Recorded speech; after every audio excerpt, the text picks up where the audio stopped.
Ini keluhan saya, jadi di bagian selang itu keluar oli. Jadi kalau kita sudah pakai lama atau kecepatan tinggi itu keluar oli dari saluran selang ini. Yang seharusnya tadi selang itu dimasukkan atau dihubungkan ke ini, ke box filter udara. Nah, ini akan saya coba lepas seperti apa kondisi dari cover mesin ini yang menyalurkan udara di selang tadi. Kita lihat bagaimana isinya atau kondisi dari selang pernafasan ini. Ini seperti ini.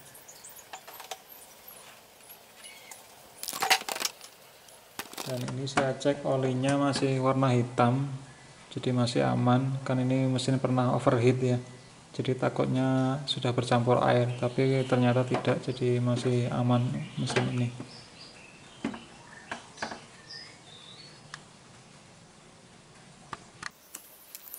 Kita lepas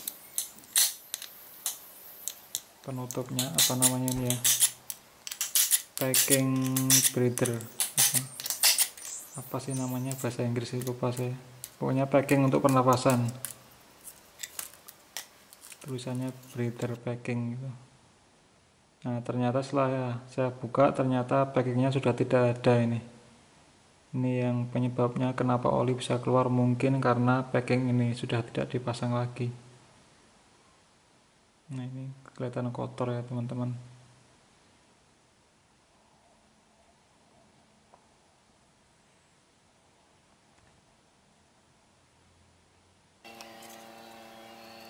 Ini ada coakannya ya untuk karet ini, karet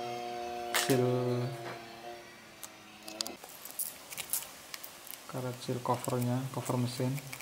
Ini saya sudah belikan packing breather packing. Gimana sih bacanya? Breather pernafasan, packing pernafasan. Ini harganya 25.000 yang SGP. Tulisannya sih SGP, nggak tahu ini asli enggaknya. Nah, seperti ini posisinya.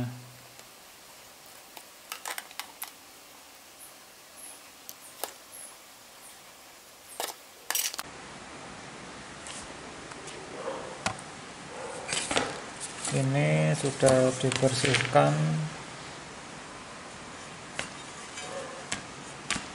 Ini udah saya belikan gasketnya, packingnya. Nah, jangan lupa lubang-lubang dibersihkan, kemudian ya semuanya dibersihkan. Karena barangkali ada gumpalan-gumpalan oli yang mengering seperti ini. Nah, sekarang saya akan bahas kira-kira kenapa oli bisa keluar ke sini ya. Ini punya saya sebelum, ya punya saya ini kan bisa keluar oli, terutama ketika kecepatannya tinggi atau digas tinggi bisa keluar oli. Terbukti bisa netes di selangnya ini. Di selangnya ini sebelum saya cuci ya, ini netes oli, sehingga saya tidak bisa atau tidak berani memasukkan ke dalam filter box filter. Nanti kalau masuk ke saluran karburator kan bisa berebut nanti, makanya saya tidak pakai ini, saya hanya salurkan di udara luar. Nah, ini cara kerjanya. Jadi menurut pendapat saya, semoga ya kalau salah dikoreksi ya. Jadi kan piston kan berwarna hitam gini. Ini misalkan atasnya dia ruang bakar. Nah, kan tekan naik turun. Nah, ketika piston itu turun, itu kan dia mendorong udara yang di bawah. Nah, udara yang di bawah ini ketika piston turun kan kedorong oleh piston. Nah, udara yang di bawah ini disalurkan ke atas ini. Nah, sehingga sebagai pernafasan ya. Karena kalau tidak dialirkan keluar, ini nanti akan menghambat gerakan piston ke bawah. Nah, kan diusahakan kan gerakan piston ke bawah kan bebas dari hambatan.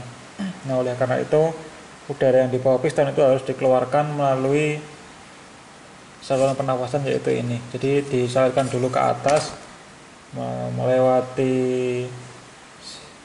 cylinder head cylinder, kemudian di cover ini, kemudian dari cover dikeluarkan ke sini. Jadi ini itu idealnya itu berisi hanya udara saja, tidak tercampur oli. Nah, kenapa yang punya saya ini tercampur oli? Nah, karena ternyata sebelumnya itu dia tidak ada gasketnya ini, tidak ada packingnya, maka kemungkinan oli itu bisa masuk dari daerah mana saja. Jadi kan idealnya kalau ini kita pakai gasket, ini pakai gasket gini, gitu gini, pakai packing gini.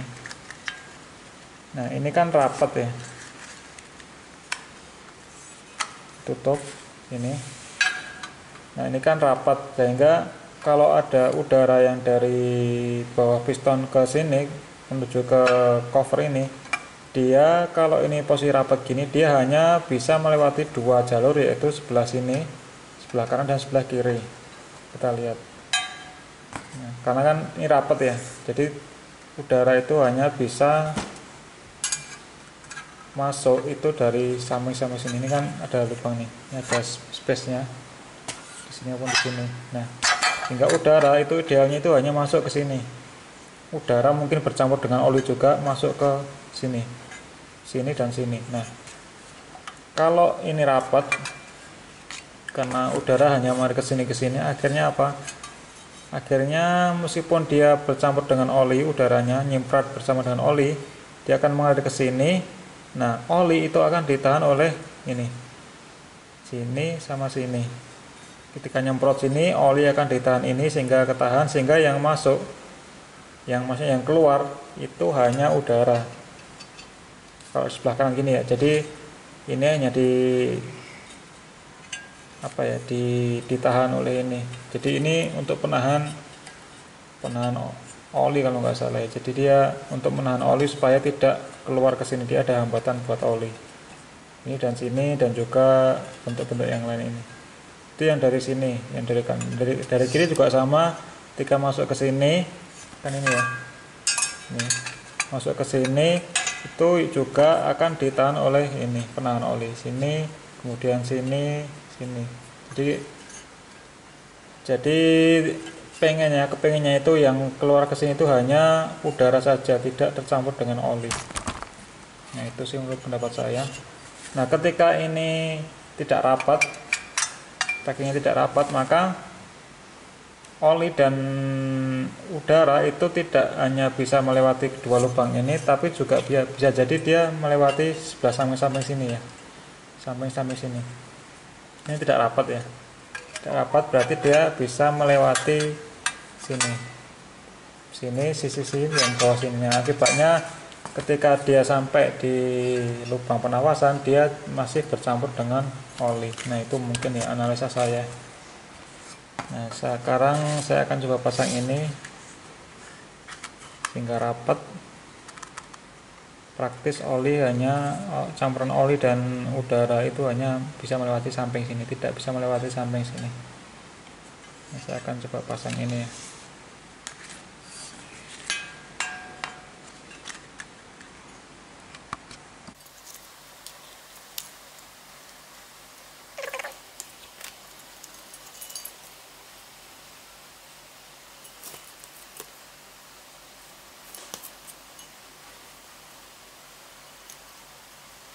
Ini saya pakai stempad atau grease,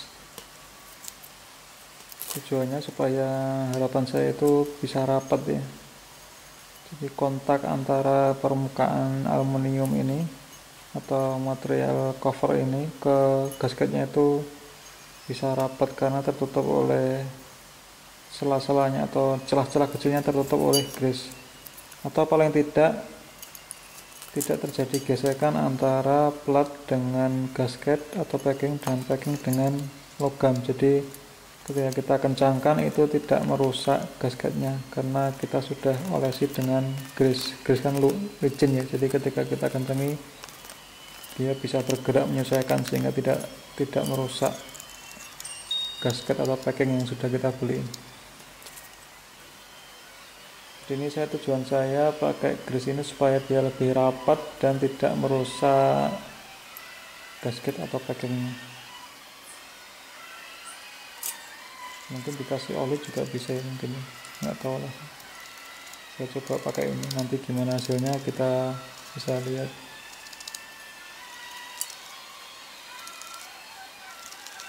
Oh ya, untuk mesin yang bagus, ciri-cirinya mesin yang sehat, yang tidak terjadi kebocoran kompresi itu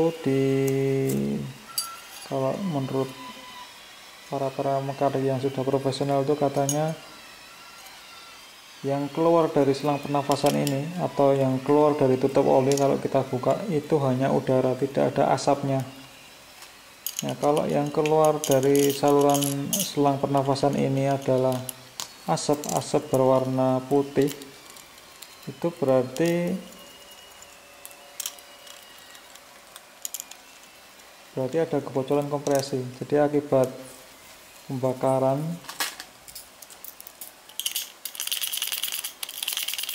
yang di ruang bakar itu, ketika terbakar itu juga ikut keluar tembus ke daerah poros engkol, sehingga yang terjadi adalah karena ketika pembakaran itu bocor ke ruang poros engkol, berarti dia juga ikut membakar oli, sehingga ketika oli ikut terbakar yang di daerah bawah poros engkol, ketika terbakar kan warna oli yang terbakar kan dia putih ya.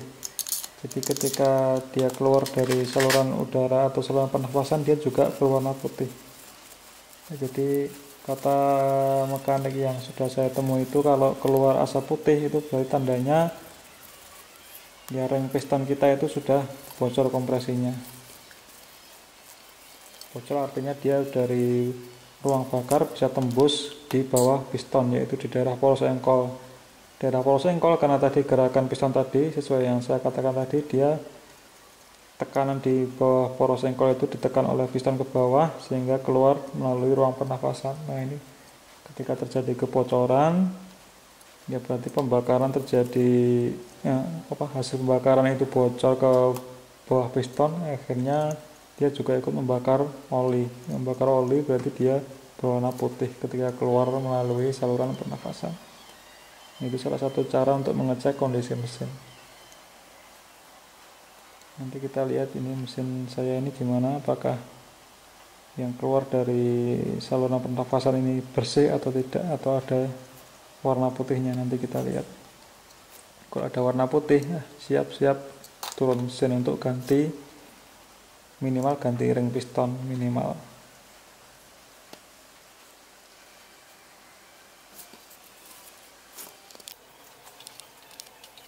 Ini kita pasang.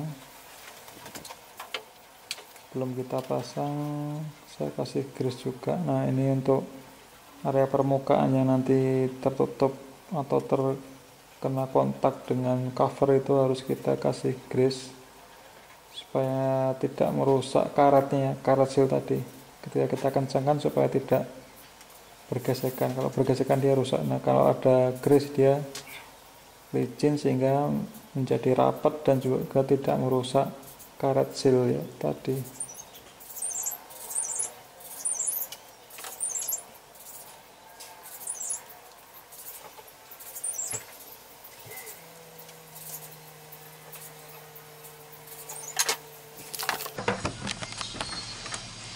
Nah, sekarang kita lihat lubang pernafasannya di mana.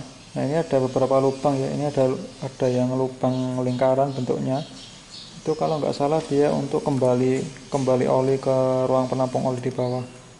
Kalau yang gede, nah ini kayaknya yang gede ini, yang lubang-lubang gede yang di atas ini kayaknya yang untuk pernafasan ya. Kalau saya nggak keliru ya, sorry kalau salah, silakan dikoreksi ya. Jadi ada lubang untuk kembalinya oli dari atas ke penampungan atau di oil pan-nya yang di bawah. Terus ada saluran dari atas ke bawah, ada salurannya. Nah, ada saluran lagi untuk pernafasan. Nah, kayaknya yang ini yang lebih gede ya lubangnya, yang tidak lingkaran kalau nggak salah, atau kebalik ya, silakan dikoreksi teman-teman. Pokoknya Di atas itu ada lubang untuk kembalinya oli dan ada lubang pernafasan udara. Jangan lupa ini untuk karet-karet yang ada di baut covernya juga dilumasi grease supaya awet ya, rapat dan awet, tidak rusak, gampang rusak.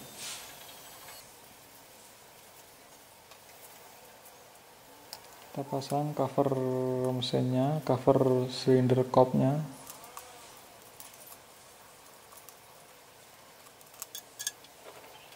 Kasih grease juga. Nah ini karena saya punya banyak waktu ya bisa melakukan ini ya, jadi kalau di bengkel-bengkel mungkin ini butuh waktu lama ya, jadi harus sabar ngasih grease, ngasih stempel di setiap permukaannya.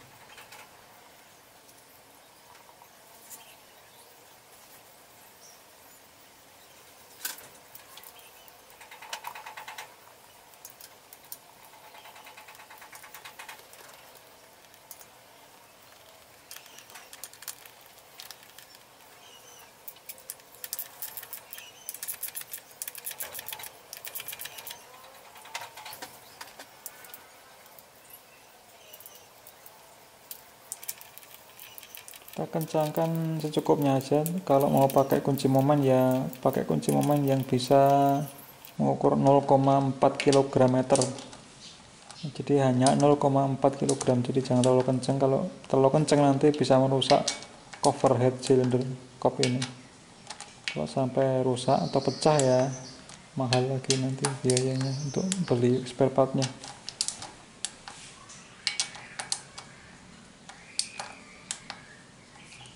Jadi hanya 0,4 kg.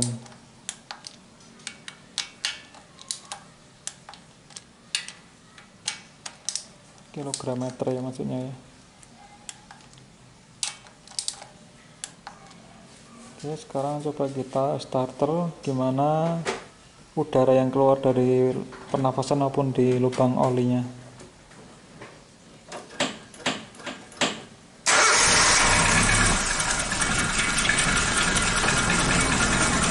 Kita lihat yang di lubang pengisian oli bening sudah bersih, yang di pernafasan juga bersih, tidak ada warna putihnya sama sekali. Nah, dari ini kita bisa simpulkan awal mesinnya dalam kondisi bagus, tidak ada kebocoran kompresi, ring saver masih bagus.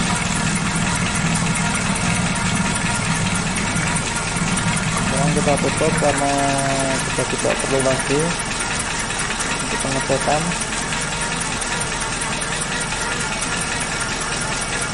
Nah, ini masih bersih ya teman-teman, tidak ada warna putih atau pertanda oli terbakarnya, tidak ada, dan oli juga tidak muncrat ya.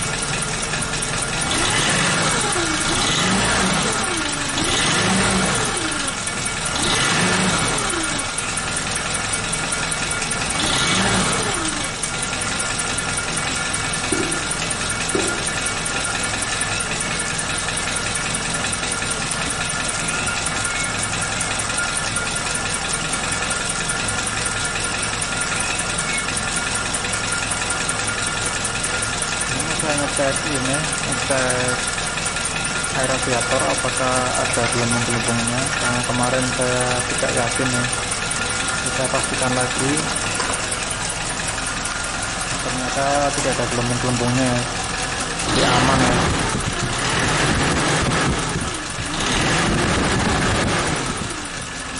Tidak ada gelembung.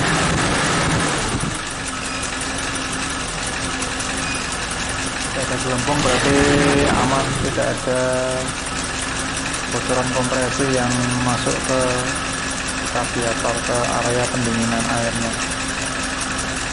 Aman ya, sepertinya aman. Tidak muncrat juga, masih ada gelembungnya juga. Nah ini kita lihat bersih ya, jadi tidak ada warna putihnya, yang berarti oli kebakar nggak ada.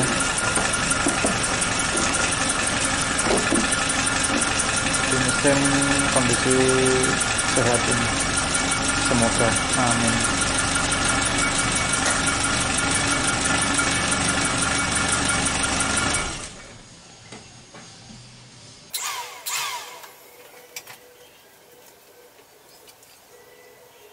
Nah seperti itu, jadi terbukti ya mesinnya dalam kondisi bagus, tidak ada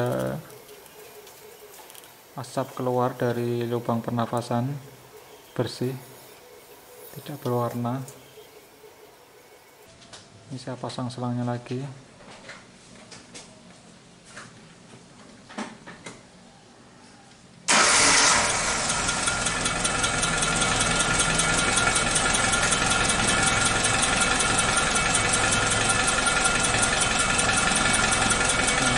Terlihat bersih, tidak ada oli yang muncul atau menetes.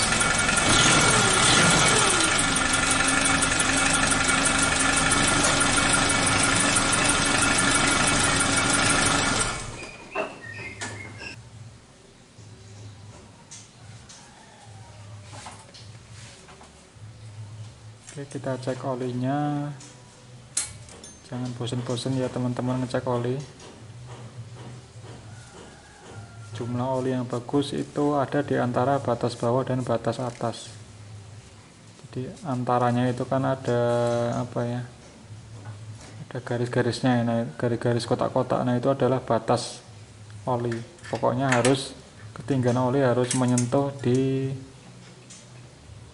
area yang di kotak-kotak itu. Nah ini kan masih ada, jadi masih aman, oli atau volume oli masih cukup.